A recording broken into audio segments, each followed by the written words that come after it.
Welcome back to I'm Glad You're Here. Conversations around money have previously felt daunting and uncomfortable for me. Like there's a certain etiquette I need to have while simultaneously holding on to a secret, all while projecting the most confidence possible. So much of this has dissolved, and I honestly have my dedication to the podcast as my own healer to thank. Money is a topic I knew I'd want to discuss on I'm Glad You're Here.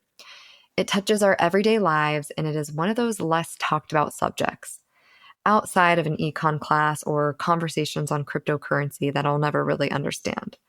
So, part of my work in having these conversations is also doing the work. Kat Cozadd is a transformational coach for high achieving women. She utilizes intentional manifestation and hosts her own podcast, The No BS Manifestation Show, as well as coaches women in the Abundant AF Babe Academy. I first discovered Kat via her podcast and found the way she spoke about money and manifestation to be so powerful and, for once, easy to connect with. It opened up a lot of my own awareness around my money narratives and the impact it had on me. And I worked with Kat in the Abundant AF Babe Academy.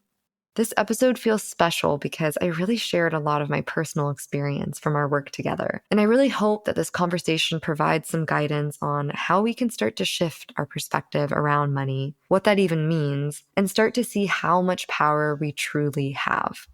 So with that, let's get on to the episode. Okay, so I usually start by setting an intention, and I was brainstorming a bunch of options, and I felt like I was coming from this like scatterbrained, like, wow, we're unpacking money. There's so many money stories in this, and how do we break this down?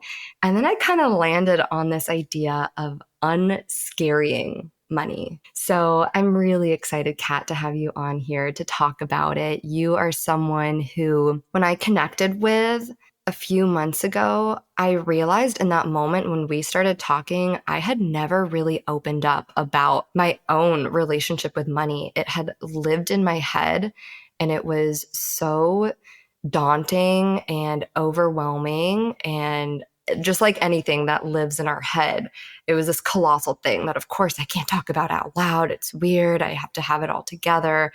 And immediately I felt so safe in your presence, so seen and witnessed. And I just can't wait for you to unscary money for us today. So how are you doing? I'm good. Thank you so much for all of that too. It means the world to me. And that's like truly why I do what I do, because I was in that scary place with money where I was like, oh, I'm messing up. Like I'm doing something really bad. I'm doing something really wrong. I didn't feel as though there was anybody who I could really talk to about it. And it's like, it's such a common experience for so many people, especially for women, because we're almost taught more so than men to like hush hush about it. So to be that safe space is so beautiful, and to be able to unscary money with you is the greatest gift. So I'm really excited to be here and to be able to have this conversation with you. I love that. And so some grounding questions. Tell us who you are and what you do. Yeah, absolutely. So my name is Kat Cozadd. I am a manifestation and money mindset coach. And essentially the journey that led me to this place, I grew up in a household where my mom wasn't a citizen of the United States and my dad was an alcoholic. And so in order to stay in the States and raise me and my brother, my mom had to tolerate some pretty toxic, kind of scary things. And just witnessing that growing up, I felt really unsafe, although I didn't have the words for that at the time. And as like protective mechanisms, I always put on this like, everything is fine, I am strong, like nothing can touch me sort of facade that everybody saw as like, oh, Kat's like this happy-go-lucky girl, and had always like kept up with the star students, had always kept up with the athletes, had always kept up with all of these things, when on the inside, I was actually really, really struggling. Once I finished high school and was kind of sent out into the world as an adult, I turned to drugs and alcohol to really like numb out from a lot of the fear, doubts, trauma, hard stuff that I was experiencing inside of myself. And it worked for a short period of time. The drugs and the alcohol were fun for a short period of time, but ultimately sent me into an even worse off place than I already was.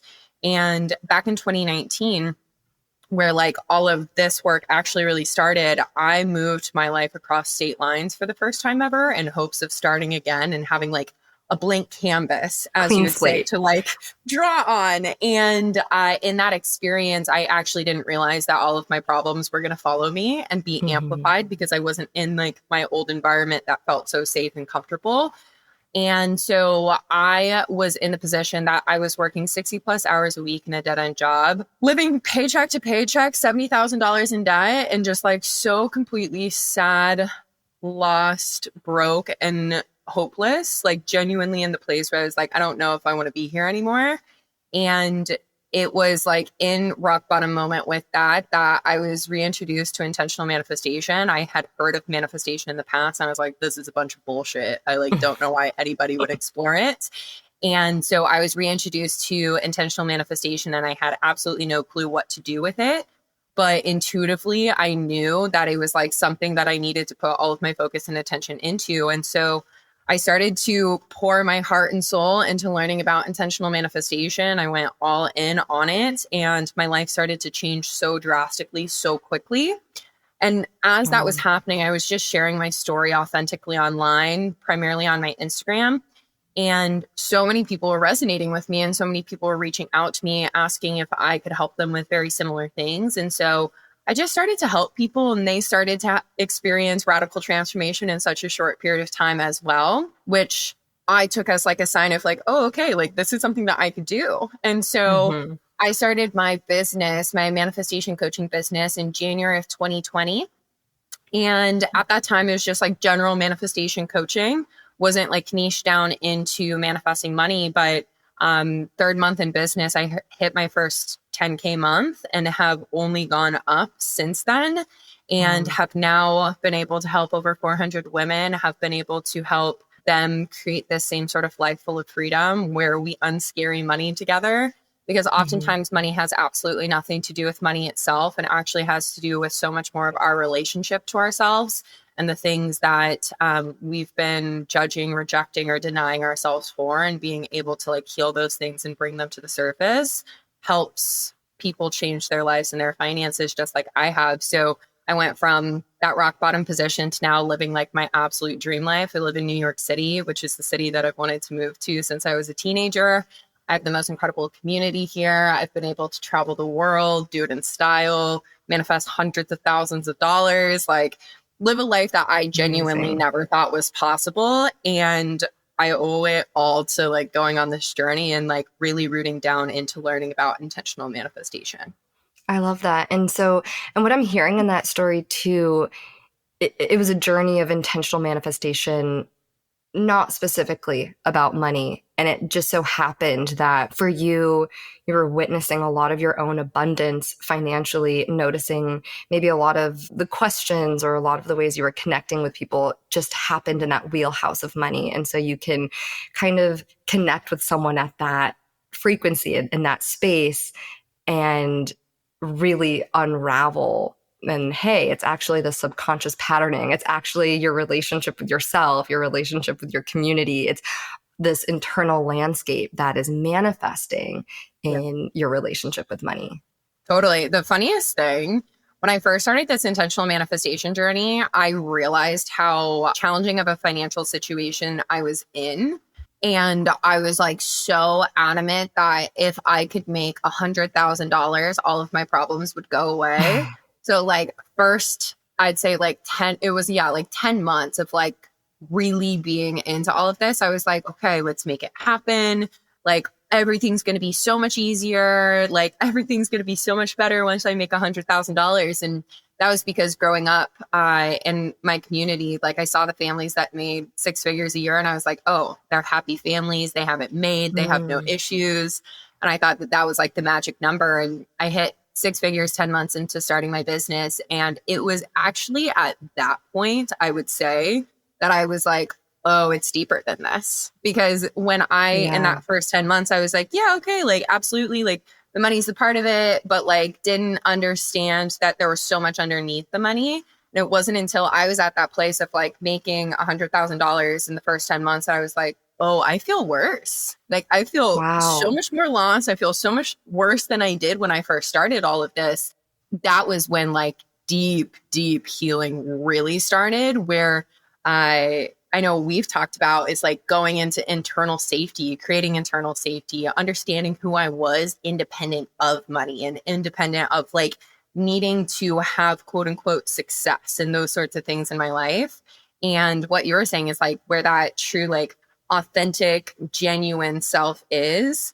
And so now, as I approach it for helping other people, I'm like, we start there so that you don't have to go down that same path of like, oh, the money isn't going to fix this. Like, what? I've Yeah. been told my entire life that money was going to fix this. I love that. I love that. And you've spoken about this too.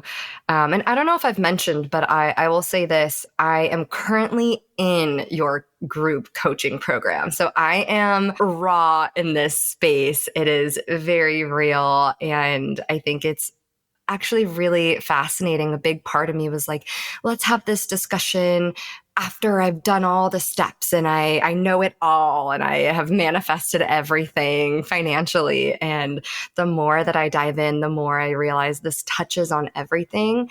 And also, what a beautiful place to be in, to be so aware and to be able to have this discussion. And it's like I have such a strong foot that I'm learning to kind of bring back away from my own money narratives that just don't serve me, but I'm navigating what it feels like to disconnect from those to create new ones that actually support me. Yeah. And a brief note on this, but we're talking a lot about community. And I was so hesitant when I spoke with you. And I was like, can I do like the one-on-one? Like, I don't know about this whole group thing. What if they're going through other things I don't want to talk about? And you were challenging that thought of like, actually, I think a group container where you can speak more openly about what you're experiencing is not only healing for you to open up, but it's healing for others to hear. Yeah. And if I've learned anything from this experience, it's fostering that safe community outside of your own challenges and what's coming up and journaling and going through it, but then having a place that you can share that out loud and be like, yeah, I realized all of a sudden some of the people I've been hanging around with are triggering this old money narrative. And then a whole group Mhm. that responds back like, yes, I've experienced that too. And we can start to use that new language together. It's really powerful. Absolutely. One of my favorite things about like group coaching or community healing is the fact that our shame, the things that we hold shame for, it wants us in isolation. Like it doesn't want Mm, us to say it out loud to other people because we think that if we say it out loud to other people, we're going to be rejected and we're going to be further isolated. So it's like, I'm just going to put up that guard. I'm going to put up that defense mechanism so that people can't see me in that way. But like you just said, it's like being able to come to the table with people who are in the exact same experience and like, I was in the same boat when I first started all of this, $70,000 in debt. Like saying that out loud was terrifying. I don't think I actually said it out loud until um it was like probably a year into like learning all of this. I was like, yeah. oh, okay, I'm actually $70,000 in debt. And I remember saying it out loud for the first time to my coach. And he just looked at me. He was like, great. What are like, great, cool. And I was like, that's it? Like, you're not going to punish me. You're not going to tell me I'm Hmm. bad. You're not going to tell me I did something wrong. And same with this community healing is being able to come to a space where everybody's in the same boat, saying it out loud. It's almost like, I see it as like, as kids, we're scared of the monster in the closet. And it's like Hmm. we think that there's something so dark, so scary in the closet. We don't want to open it up because if we do, we're met with it. But community healing is like getting all your best friends, going over to the closet and being like, yo, there's a monster in there. Like, everybody get your flashlights out. Hmm. And then you open up the closet together, everybody shines their flashlight, and it's like, oh, it's actually just a little kitten that's scratching at Oh, the door that was making all of these scary noises. But like, since we're all here together, we can like tackle figuring out how to take care of this. I love that. That's such a good visual. And and so okay, shifting another thing that we're saying too is how enmeshed money can be in our life, I think this is like the sticking point and the reason it could be this like overwhelming. I know from my personal experience, I was like, I don't want to deal with that. But eventually, no matter where I went to, money comes into play. Whether I'm getting engaged, my partnership is deepening. Well, now we both have our own money stories. How do we navigate that if I haven't acknowledged it? And oh, a job. Well, you get paid for your work, and that comes in the form of a paycheck, or you pay for things, you invest in things, you have debt for big payments. That's also a lot of emotion. And so you're constantly being confronted by money in this modern day living. Yeah, absolutely. I think that people often forget or don't even realize like money touches every single thing that we do. From if you are fortunate enough to live somewhere with a roof over your head, the shampoo that you put in your hair, the food that you put in your body, the water that comes out of the faucet, and the water bill that you pay, like money touches every single aspect of our lives. And that's why healing the relationship with money is so important, because if we don't heal the relationship with money, we're not healing the one thing that touches our life in every single thing that we do, from the shoes that are on our feet walking down the street, when we're out in nature, the clothes that is on our bodies, and like the resource that got us to that place. When we take it to like literally the most fundamental things that we can think of, it's like unless you're living in the middle of the forest, completely like Yeah. Shut off. self-sufficient, like Yeah. money touches everything. And so like you said, it's like whether it be individual or in a partnership or whatever, being able to come to the table and, yeah, look at money and look at where money has left a bad taste in your mouth from the past, because I can almost guarantee that every single person in the world also has that, where money has left a bad taste in their mouth in some sort of capacity, and realizing that it was never money that did that. It was actually Mhm. the person or the experience behind it and how you received it, or the energy that, or the story that you gave to it, that made you project onto money and think that money was the bad, wrong, negative thing in that situation. But coming back to this thing that like money's just energy. We would never Mhm. blame the air for doing something bad, wrong, or negative. We would just be like, thank goodness there's an abundance of air to breathe. And in fact, we wouldn't even think of that because we're just breathing all the time. And it's coming back to like money is inherently neutral because all that it is energy, but it is an energy that touches every single aspect of our life. Absolutely. You're reminding me of this thought I've had recently with memory and judgment. And essentially, we're humans. Everything we do every day can accumulate memories, but the ones that we hold on to, that we anchor into, have emotion. They're emotionally charged. And whether that's a good thing or we've assigned maybe too much emotion and it's restricting us, confining us in our roles, this is where this type of work of peeling back those emotions, and like you're saying, it's maybe creating peace or letting go, releasing the judgment towards it so you can see it from the neutrality that it is. So, in the concept of money or framework of money, maybe it's releasing blame of money, of this energy that is just wanting to flow. Yep. And it's our own judgment, our own memory that's assigning negativity or positivity, but it's Yeah. creating that discernment.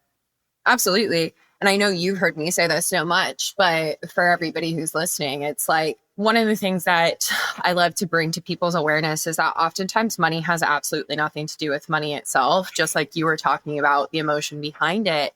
And so oftentimes when we want more money, but we feel as though we can't have more money, it's not because there actually isn't money available to you. The money's there, the money's available. It's a resource that is always available to you, depending on how you energetically open yourself up to it. But the thing is that we have these subconscious programmings or these past experiences that tell us a story of what is possible for us, or what we don't want to be possible for us based off of what we think money will do. So, like an example of that, one of the most common themes that I've heard recently in the women that I've been connecting with is like they've hit some sort of financial cap that they Mm, can't seem to move past. And my question always is like, who do you believe you would betray if you kept making more money than that? Because oftentimes we come from families where it's like, oh, nobody ever made more than this, or they always had to work so hard for it, yeah, or dad made this much money. And if you made more than dad, then he would have shunned you, or whatever it was. And so it's like that was never money. Like it wasn't money's fault. It was this feeling of like, oh, if I keep making more money, I'm not going to be loved anymore, totally. or I'm going to portray somebody and I don't want to do that. So I'm going to keep myself smaller. And that's the beautiful work of what we're talking about. It's like unscarying money. It's looking at you.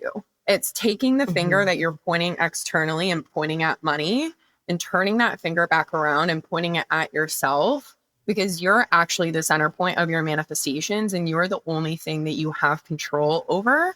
You choose how you respond to the world and how you interact with yourself and with others. And that's how we unscary money, is like Hmm. recognizing that if you love yourself, you trust yourself, you know yourself, you can accept yourself and move through challenging times and emotions and all of those things, then money's always going to respond to you. And that's so much more, at least in my opinion, something that feels like, oh, this is doable, than seeing money as this weird external thing that you're like, I don't know how I'm going to do this or Hmm. how to control it or how to make it happen, because that's outsourcing your power and kind of giving it away. Yeah, I'm so happy you just brought it there because a thought that just came to mind, or a question for people listening that are, and I've been and continue to work with this. So it's something that comes up in my mind too. There's so many resources. There's books on money, there's budgeting tools, there's a million and one things to save money, have an emergency fund, do all these things. And I love that you just said, when you point it back to yourself, you're reminding yourself that the answer is within you, that the work is within you, and it puts less pressure on an Excel sheet to solve your problems. Right. 100%. Because there's so many different tools, there's so many resources. And the thing that I'm so passionate about, and the reason I, again, do this work is because so many of those resources are based in scarcity and they're Yeah. based in shame and they're based in pointing the finger at you and telling you that you did something wrong and that you need that Excel sheet or you need that budget or you need whatever it is to make you feel like you're doing a better job. And it's like, oh wait, what if we rooted this in abundance? What if we rooted this in possibility? What if we rooted this in like truly trusting and believing in yourself? And in my experience and the experience of working with the women that I've worked with, that approach is so much more freeing and actually Hmm. gives you the ability to enjoy your life and like learn to trust yourself than feeling as though you have to like follow this very strict, rigid plan to make something happen. Totally. And you've said this, so I'm just echoing from a different conversation or from your work, but it's not like once you hit a certain dollar amount, you stop looking at your bank account. In fact, people that are really aware of how they're receiving money and where their money is going are the ones that are constantly cultivating a relationship, a loving relationship. It's like, and a lot of times you reflect this back to me, and I really appreciate it. You can visualize money as a friend or a long lost friend, a disconnected one, whatever it is in the current moment, and how you would work to repair that relationship. But Mm-hmm. just jumping back to where we were, it's not about manifesting all this money and then, okay, now I can sit back and relax and go have these lavish vacations and never look at my bank account anymore, never stress about it. And so I'd love for you to touch more on that, on the importance of building that internal safety and then what that can look like, building that trust with your bank account. Yeah, absolutely. First of all, I want to say I love that you brought up the money as a relationship thing, because I think that that's one of the easiest ways that we can look at how your current dynamic with money is. And Mhm. if you were treating a friend or a partner the way that you treated money, like would that person, would that partner want to continue to hang out with you? But for so many of us, the answer is no. Mm. So being able to like shift into that place with money where it's like, oh, okay, like if this was a long lost friend that I wanted to get reacquainted with and like heal things with, how would I show up to the table and what would be different is crucial and huge within the actual dynamic with money, but creating internal safety. So one of the biggest things that I teach, one of the things that has been the biggest game changer for me in terms of manifestation as a whole, but specifically money manifestation, is creating internal safety. And what I mean by that is creating and cultivating safety, this deep feeling of safety, peace, calm, trust inside of yourself, independent of what is happening externally from you. So, you could have a ton of debt. Your bank account could look a way that you don't want it to. You could have just lost your job or had some sort of financial crisis, but you're still able to create this deep sense of safety inside of yourself because you're not depending on the external to tell you that you're safe. And the Mhm. reason that this is so important is because our society likes to teach us that you can only feel safe and secure if you have a certain amount of money in your bank account, or if you have a certain kind of job or a certain income or whatever it may be. And this establishes false safety because, like I was just saying, any of those things can be ripped away from you or changed at any point. And the goal Mhm. of manifestation, at least from the lens that I teach it and the perspective, is that you are the center point of your manifestation. So if it's all coming from you, creating that sense of safety and security inside of yourself actually detaches you from the need to have money in a certain way or have your bank account look a certain way, which sounds counterintuitive, but it actually makes you a clear channel to receive Yeah. even more money. So, for example, when I was in that space, like I was talking about for the first 10 months of my business, I felt so unsafe inside of myself, but was getting this false safety from all of the money that I was generating. And when I got to that place where I was like, okay, like everything's going to be fine, like it's all going to fix itself once I hit this six figures. And I got to that place, I was like, okay, yeah, I feel really, really unsafe. And in that first 10 months, I worked my ass off to make it happen. Mhm. Whereas once I actually dove super deep into creating internal safety, and a lot of that comes from identifying what we've been talking about, like what mental, emotional, or energetic blockages you're holding in the other areas of your life, your relationship to yourself, your relationship to fear, judgment, failure, discomfort, relationships to others, the world, and healing those things and eliminating those blockages. That actually helps your nervous system regulate itself and you to feel more peace and calm inside of your body, which helps create safety. Mhm. And then also doing any sort of nervous system regulation, any sort of somatic processing to help release any of the traumas or the things that are dysregulating you from being in a state of safety. When you get to that place, and when I got to that place, oh my gosh, money became easy. It wasn't Wow. me constantly working, grinding, hustling to make it happen. It was actually being able to use my energy in my favor from this state of feeling safe and calm, no matter what was happening on the external, to call back in more abundance and be that clear channel for abundance. And it's literally, it's just so counterintuitive to what we are conditioned to believe is possible as a society.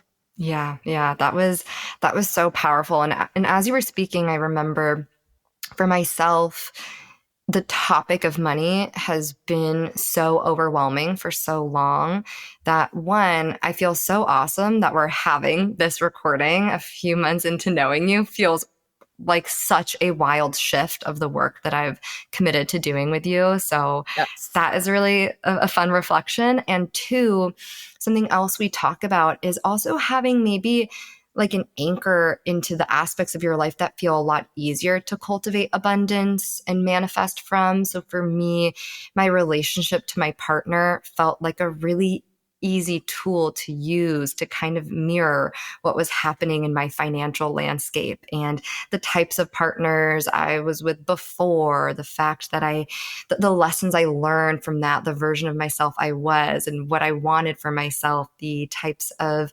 relationships I saw that embodied the things that I wanted. And rather looking at that with a jealous lens, it was admiration Yep. and respect and learning the steps I needed to take to project myself as the kind of partner I want to attract. Yeah, absolutely. I was actually going to ask you, like, because it is such a profound shift and just like so freaking happy to see you in this state where like we're having this conversation about money where it's not this scary thing anymore to talk about.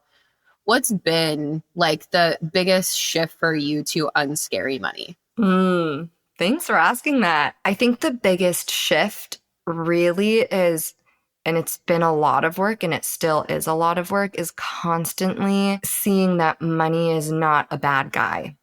Mm, That was a huge kind of navigation and all of this work. It kept feeling like money was in charge of my money stories and money has these shackles over me and money dictates what I get and money tells me. And so I had so much resistance to, I can't look at money as energy because money's punished me. Money mhm. is bad. I don't care what you say. And yet I was called to do this work in every other aspect of my life. My spiritual connection is what enables me to show up as I am, as the version of myself that I love to be.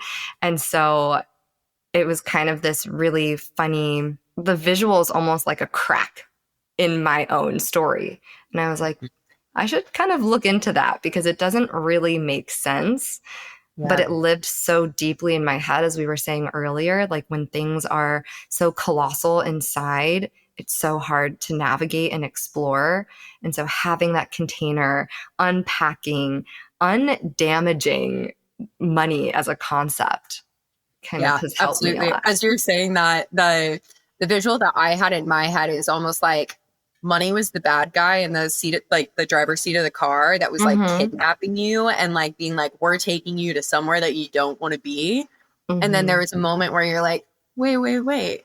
I can tell him to stop, to get out of the car, do Chinese fire drill, get in the passenger Yeah. seat, sit next to me, put on my favorite tunes, and like, you can be my co pilot. But I'm getting in Mm-hmm. the driver's seat of the car because I know that this is actually all about me and not about you running my life in the way that I was giving you the power to.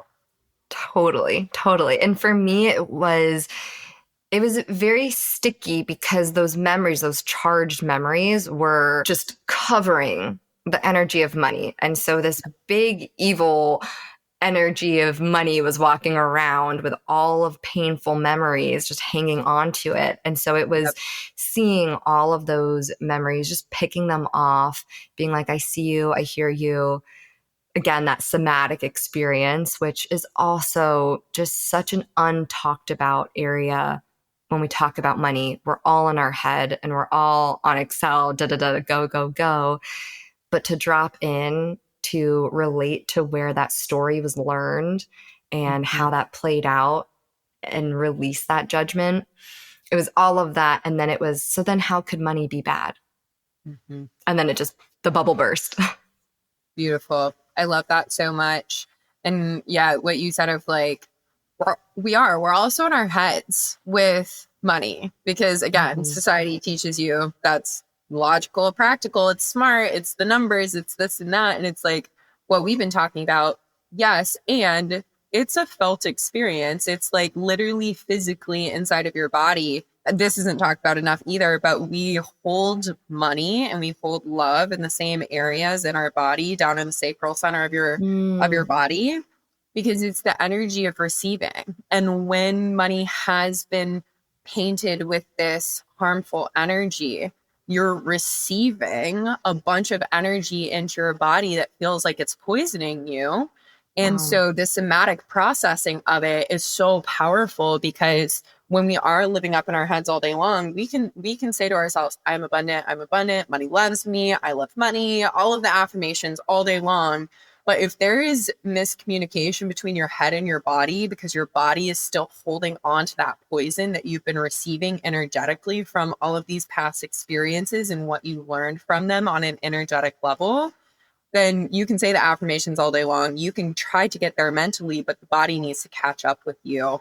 And for anybody who's listening who's unaware of what somatic processing is, it's essentially being able to release the cellular memory of something Mm, from the physical level of your body through an energetic release. So, one of the things that we do inside of my program is very related to that. It's moving the energy, it's moving the emotion of it out of the body so that finally there can be this mind body connection. And I think one of the coolest things with somatic processing too is that it doesn't require you to relive the trauma if there is some yeah. sort of big T or little t trauma associated to it.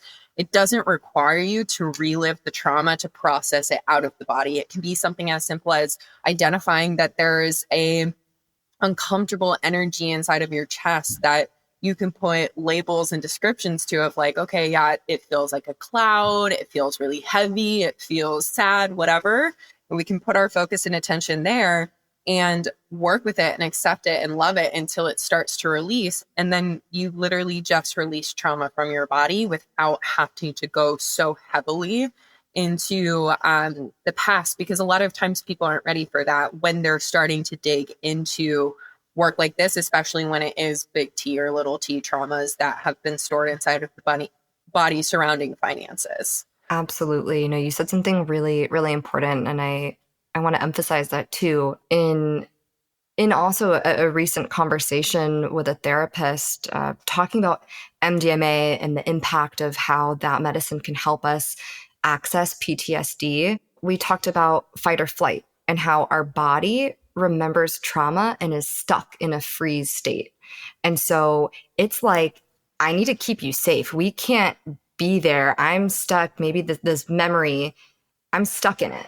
So the Mhm. body is preparing for a life-threatening scenario where your mind is like, but I'm having coffee with a friend. Why this person is mentioning something and my body is reacting in that way. So the somatic release is what helps us recalibrate that mind body connection. And that's another just huge lesson I've learned and felt from our work, where every session that we start in our group container, we're in a meditative state. And I will join in, like, I am ready to talk about the things I want to talk about.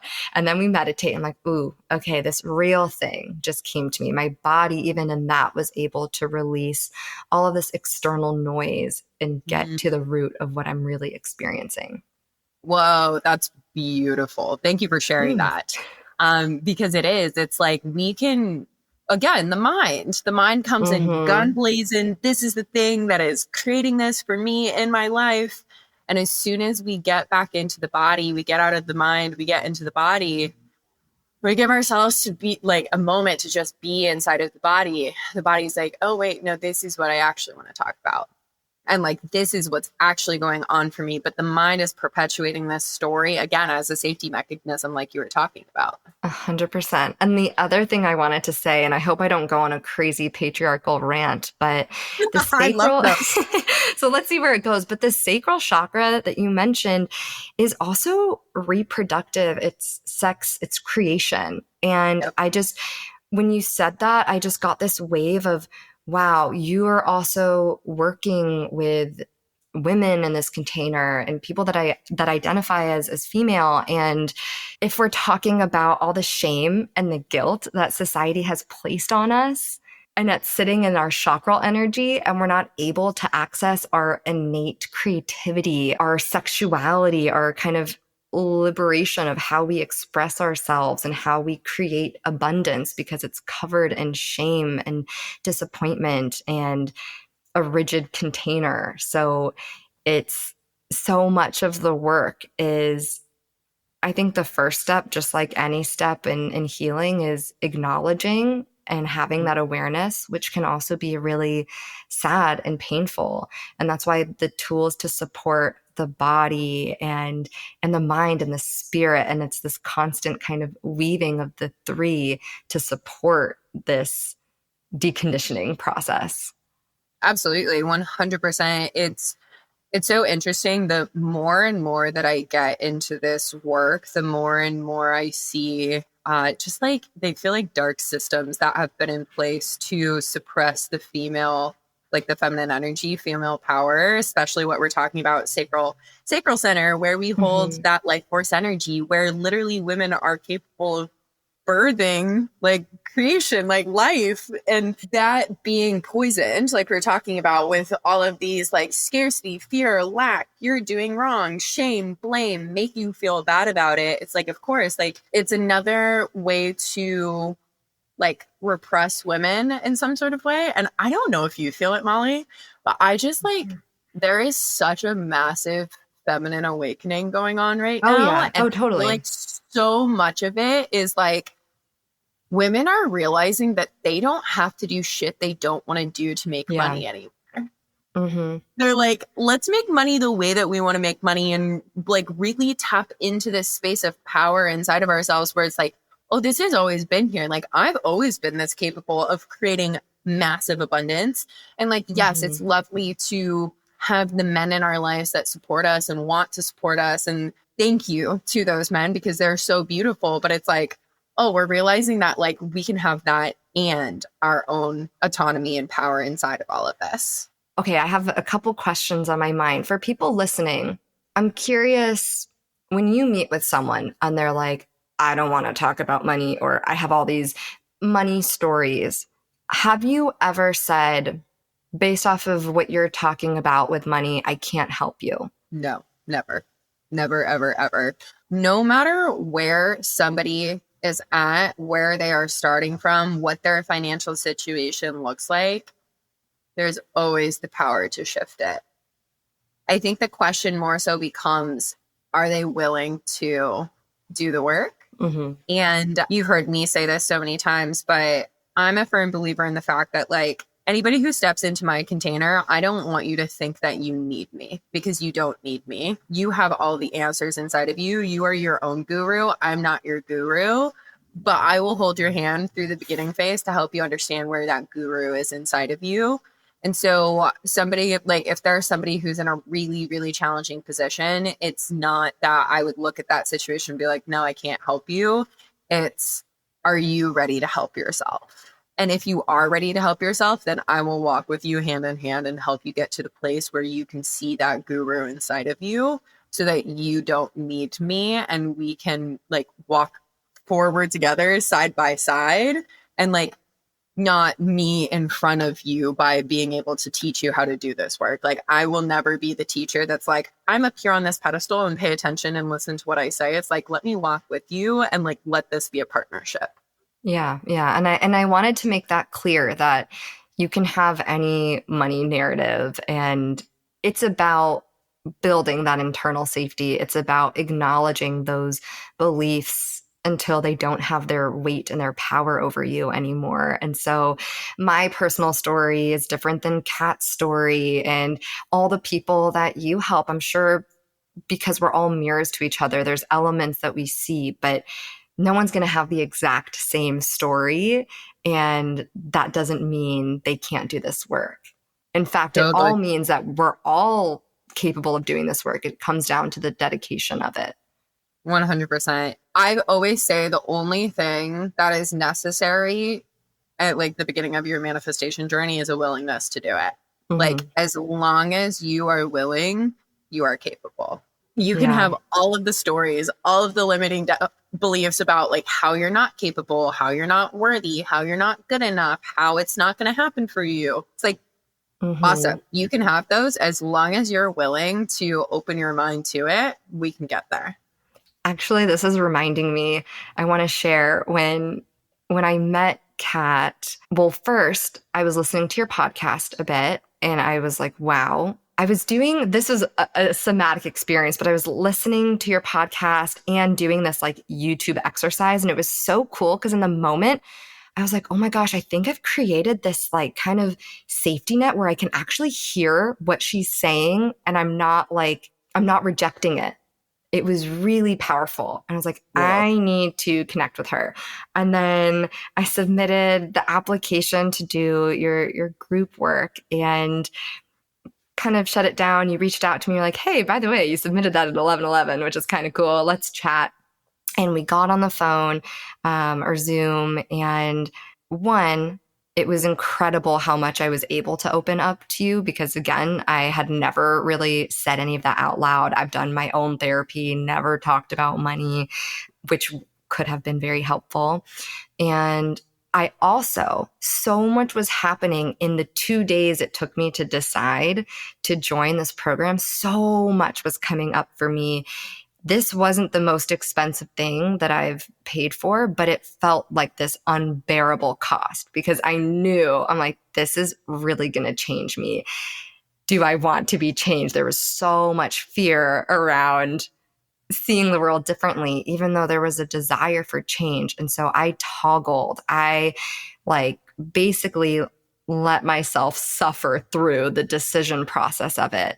And at the end of it, I'm like, yeah, no, I never want to suffer like this. Actually, it's really not fun. I am willing to invest in this emotionally, financially, and really do this. And the journey, just like anything, never looks as expected. And it's just been this tremendous, vulnerable excavation. And I have changed in this exponential way that I still can't fathom. And I know I'm just in the midst of. But yeah, I look back at that older version of me with so much like sweet compassion because she Yep. was on this like, don't do it, do it. I don't know. Oh, it's too much. Maybe I'll just like go read the books that I have and keep forcing myself mentally to get through this, or I'll get like 10 jobs and then it won't matter. And was so stuck in her own patterns, but had faith in this next level, Molly, which is really sweet. And let me just say, that was only like weeks ago. Like what you just said, like 5 years exponential ago. growth, exponential change, like that, like when we talk about that, and like this is one of the things that I love to talk about is like what you've just unearthed, what you've just healed. That some people do that in a lifetime. You've done it in what? It's been 12 weeks since we first met each other. Yeah. And it's like, okay, Yeah. 12 weeks. You've unearthed and changed things that take somebody else and many people who feel as though they can't receive support in their lives an entire lifetime. And so we take this timeline of an entire lifetime and we condense it down. And that doesn't mean that we remove any of the tensions or any of the things that you would have experienced in that entire lifetime. We just condense it. So of course it feels intense. It feels hard. It feels challenging. It feels heartbreaking at times. But then you also experience this exponential growth, this exponential high on the other side of it, because you just took all of those lessons and all of that tension and brought it down to such a short timeline to be able to experience something different on the other side. And I think it's so freaking cool because one of the things that I know you and I talked about throughout that decision-making period was like, okay, when you get out of the head and you connect to the higher self, what does the higher self say? And every single one of us has this higher self. But as soon as we went there with you, you're like, oh yeah, my higher self's already there. And I'm like, amazing, because that's who you are at your core. And she will get louder and louder the more that you give yourself the chance to release these fears, doubts, stories, narratives that weren't even yours in the first place. They were somebody else's, because everything in our life is learned experience. And so it's like, oh, we're going to get rid of everybody else's narrative surrounding this. And like that true soul version of Molly gets to appear. That true soul version of Kat gets to appear. Anybody else that's listening that is resonating with this conversation, it's like when you give yourself permission to dive deep into healing the things that are blocking you from feeling as though money is something that could be like constant, easy, and like natural in your life, then you're creating this pathway to actually just be connected to the highest, greatest version of yourself and who we are at our cores. It's not becoming somebody that you're not or becoming somebody that you think you need to be in order to receive money. It's actually just unbecoming all of the shit that you thought Mm. you had to be and coming back home to yourself. I love it. I love that word unbecoming. I'm gonna steal that because there's something with deconditioning that like doesn't hit, it doesn't strike the chord as much, but unbecoming is this Mhm. like whole revolution, this whole process to liberating that innate sense of self. And this whole Mhm. process is just let me get to her, let me open up that line of communication and see what she has in store for me. Totally, 100%. And it's like in that same sort of vein, it's like, okay, so we can think about our higher selves, and oftentimes I think when we think of the higher self, we think of a older, wiser, like pure version of ourselves. But we can also think back to like, who were you before the world told you who you had to be? Like, who is that Yeah. teeny little version of you that like showed up and like knew her power and wanted to like play and enjoy her life and experience bliss and all of these things? So we have it on both ends. And then it really is. It's like somewhere along the way, somebody tells you to quiet your voice, don't act as crazy if you've been acting, believe this. Oh, you're good at this. Nope, you're not good at that. Gives you all of this information that Hmm. is not true about yourself. And then you live with that for a really long time until you choose to, like we're talking about, unbecome those things and Yeah. truly just be. And it's not necessarily becoming who you are, it's just being. It's just Yeah. being. You're already her, you're already there. You're just settling back into your skin.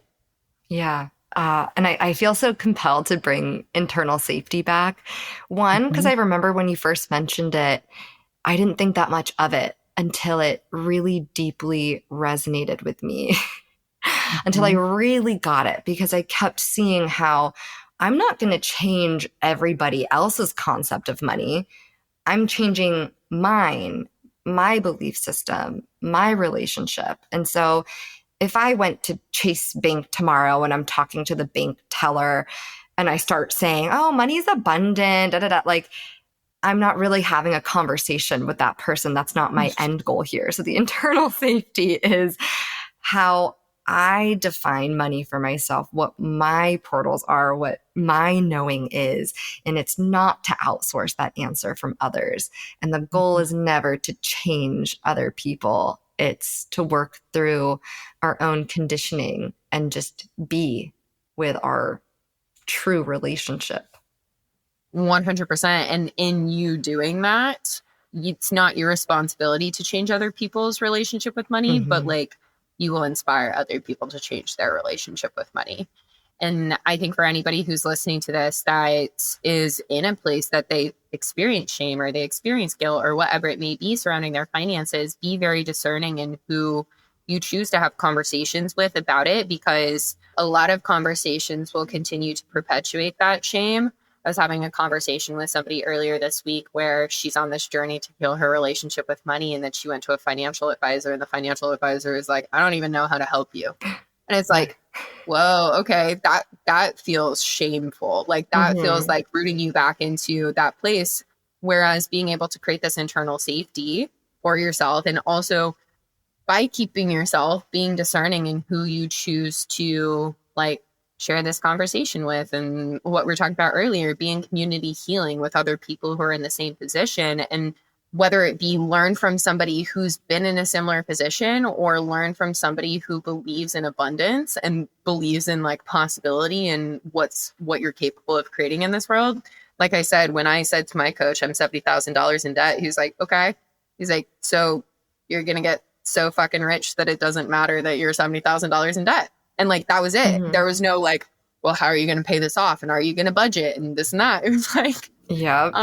cool. Like we already know you're on the path to becoming rich. So like, great. We just focus on you continuing to believe in yourself and in the abundance that you're not creating, but you are just receiving, because the abundance is already there. I think that that's one thing I want to say too, is oftentimes when we think about money or creating generational wealth or whatever it is, it's like, I need to create that thing. It's like, that thing is already created. The money is already there.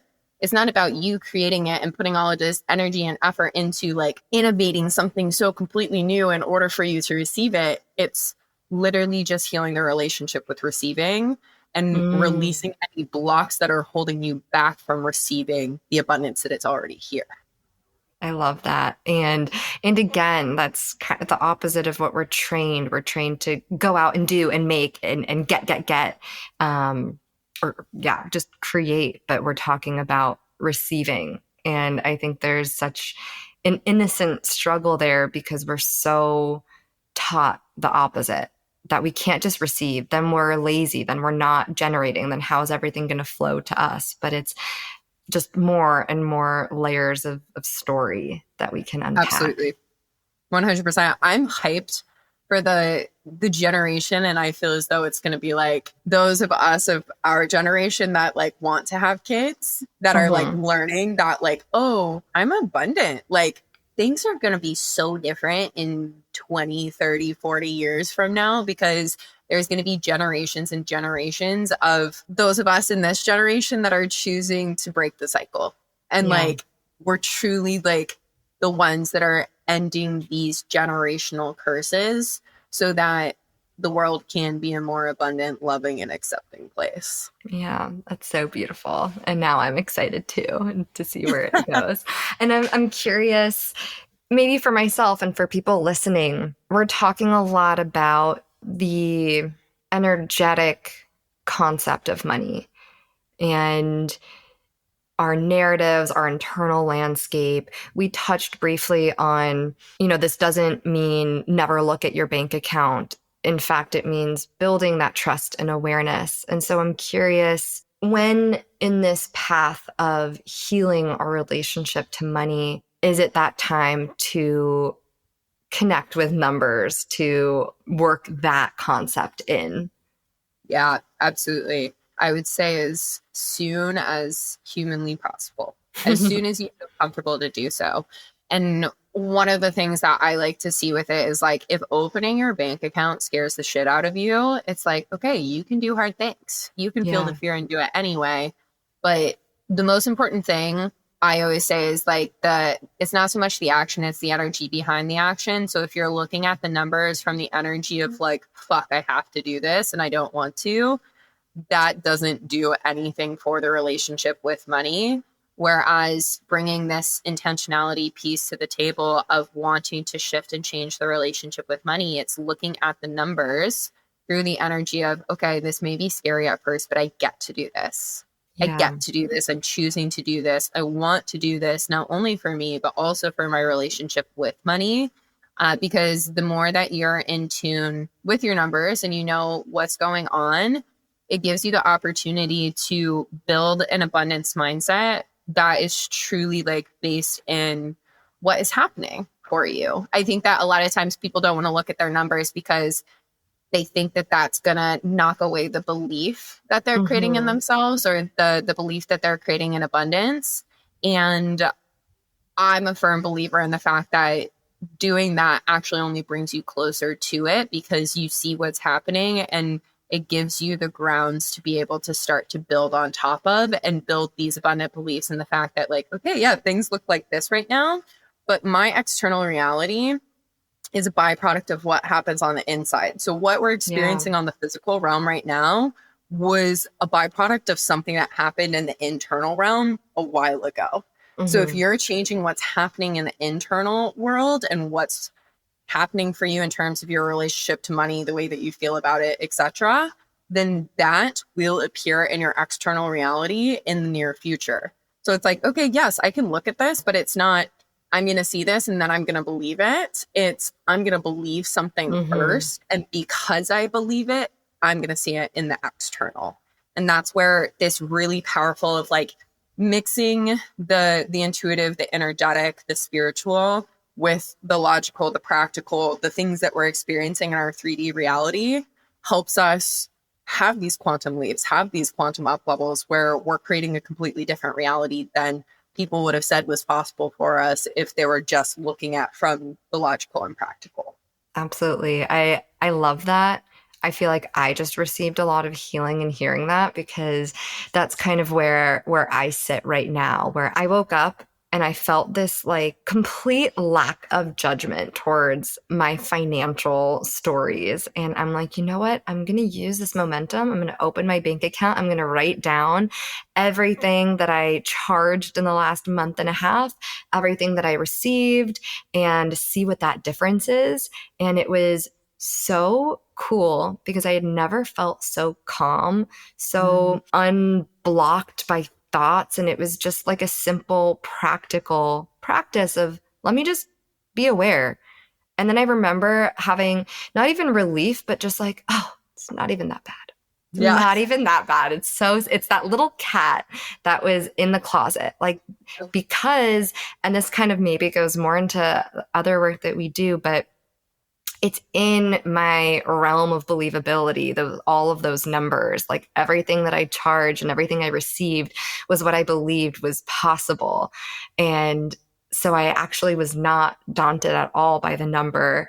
And I'm still cultivating that belief and that internal safety to continue to look at it with non-judgment. And I catch myself when I am in that deep headspace of I need to change everything and I need to be one of those people that Kat says manifested $50 million and or more believable, I don't know, $5,000 in a second. And that's a different money story. And that's judgment and that's envy and that's unrelated to my internal belief system. So it's constant shedding the noise and reconnecting and deepening to continue to do that work. But I think what I love and value so much about your approach is how deeply we go into our sense of self and excavating that in order to add in the practical steps. And it's not one or the other, but it's the weaving of human and spirituality. Yes, absolutely. So beautifully said. And in those moments for all of us, because I find myself there as well, where it's like, oh, I'm judging myself. I'm being hard on myself for something that is happening. We can beat ourselves up for being mean to ourselves, which is like a double whammy. Or we can meet it with this energy of like, wow, okay, I caught myself. Now I have an opportunity to shift. Like, whoa, there's room for growth. Yeah. Beautiful. That's what we're here doing in the Another first place. chance.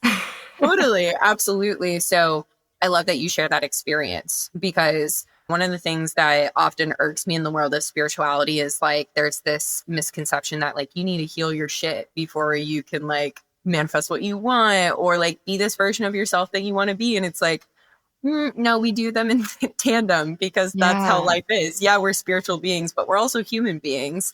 And human beings are always going to have fear, doubt, limitations, whatnot that come up to the surface. And they don't have to hinder us. They actually can be our gateway and our portal into like the next layer of our lives. And they mm-hmm. can be the thing that actually like it doesn't have to go away. Like it doesn't Yeah, have to be this thing that you're constantly healing everything.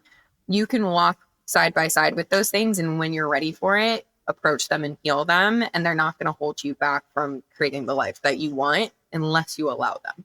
totally. And that's what's so powerful in your story because you manifested all this money and you're like, wait, I'm scared. I don't know what to do now. And that kind of pushed you deeper into, oh, I can really work with people that are afraid of money and afraid of talking about it. And it's totally transformed my life and it's continuing to. And I'm building this new relationship that's constantly evolving and you're constantly growing and you're making more money. And so it's constantly dealing with whatever it is that comes up as you do that.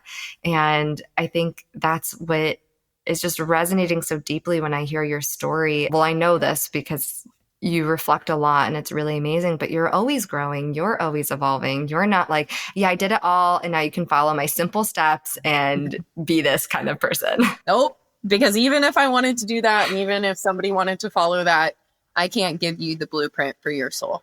You can Ooh, only give yourself the blueprint for your soul. And that's the cool thing. Like I amazing. said earlier, it's like, I can't give you it, but I can like help guide you to the questions and the reflections that helps you understand what your soul is calling you to.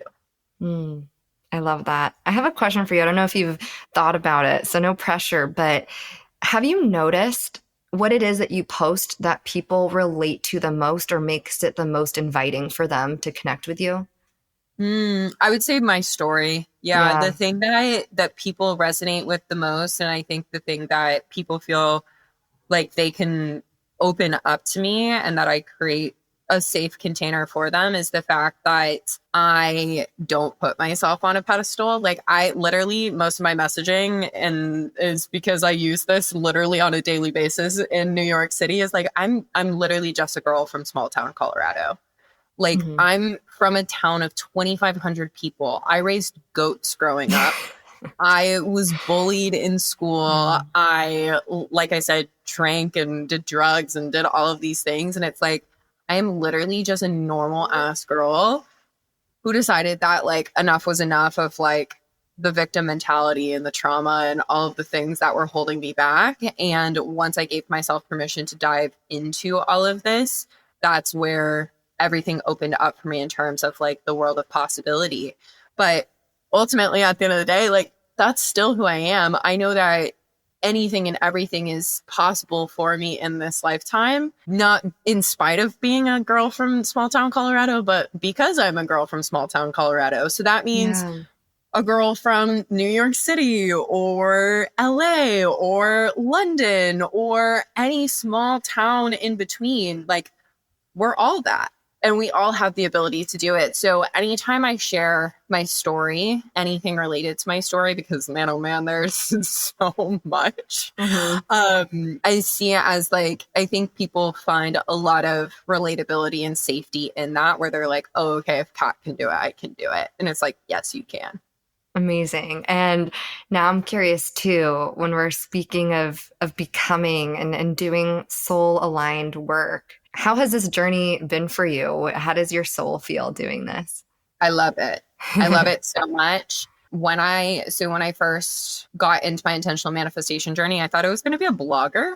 I was like Mm. writing in my journals. It was so funny. When I go home, I can like look at all my old journals because they're still at my parents' house from when I moved all my stuff there.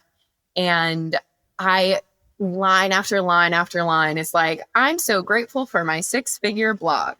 I'm so grateful for my 6-figure blog. But within that, I was like, okay, I'm going to stay open. Like I know part of the manifestation process is like staying open to how things actually want to present themselves. And so I just started to have conversations with the universe of like, hey, universe, guide me towards whatever it is that will give me time freedom, location freedom, financial freedom, making at least $10,000 a month, and will also like allow me to illuminate like my soul's purpose and give me the opportunity to make an impact in people's lives. And it was within a matter of weeks, like manifestation coaching kind of came to the table with all of that. And from like the moment that I started doing it, it was just like, whoa, this like really, really lands. I thought I wanted to be a therapist for a long time growing up, and I didn't actually want to be a therapist. And I think it's funny because it's like that was a little wink, but Hmm. actually being able to land in this, it's felt very purposeful, felt very meaningful the entire way within it. And what originally got me into this is not like my why. I think oftentimes in the world of business, people talk about like, what's your why? My why has changed so many times.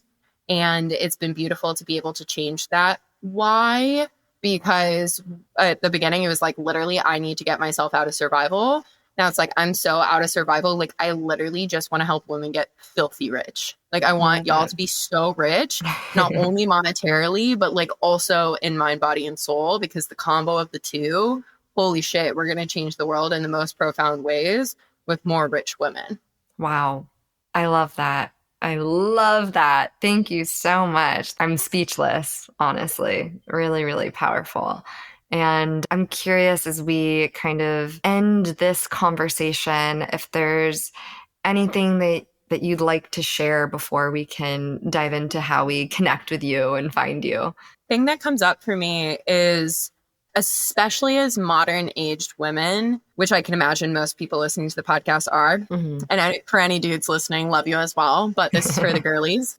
We're taught that we need to do everything alone. And the reminder that I want to offer to everybody is that, like, you are in constant co creation with the universe, God, source, spirit, whatever you want to call it. I didn't do any of this alone. And I've called on the universe, I've called on God from day one for this. Like, the universe is literally what dropped intentional manifestation back into my lap when I had written it off in the past Mm. because I was praying. I didn't know what I was praying to, but I was in such a low place that I was like, whatever is out there, God, source, spirit, universe, whoever you are, whatever you are, like, help me. I'm so scared. Help me, show me something that will guide me out of this. And again, intentional manifestation showed up within days when I said that.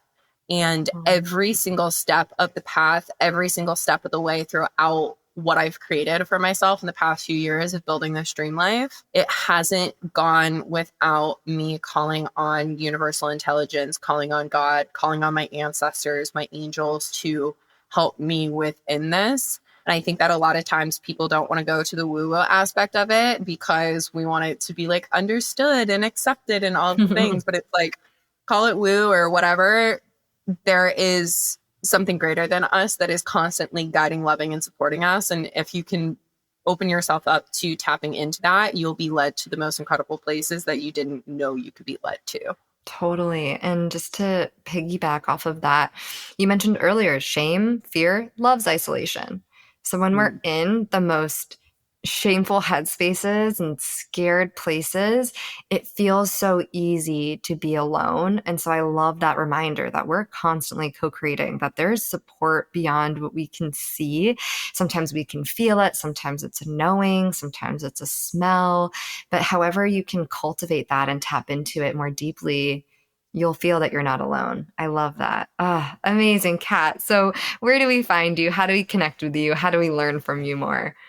Absolutely. I would say two best places to find me. I also have a podcast. It is called The No Bullshit Manifestation Show. I love to tell you how it is in the most loving, hugging kind of way, but I won't sugarcoat anything. So the podcast is a beautiful resource, especially if you're wanting to take a really deep dive into manifestation. And then best place to find me is over on Instagram. My handle is at Kat Cozadd, and I assume you'll put the spelling of that in the show Yes, notes. yes, got But you. best place to connect with me is over there because depending on when you're listening to this, there's different things that you can be a part of if you're wanting to be a part of something. But beyond anything, I love to connect with people. So feel free to send me a DM. I'm always here to have a conversation, and those are always wide open.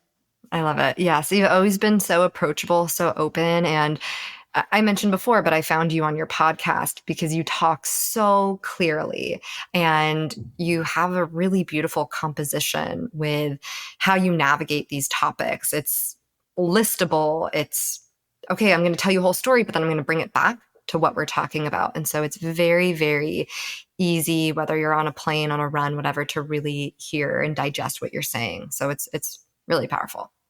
I Thank have to say you. that. I love it. The podcast is my baby. Yeah, it's amazing. And all your work and all your stories. So, love you so much. Thank you for being here and sharing all of this. Absolutely. Thank you so much for having me on. Yay, talk to you soon. Bye-bye.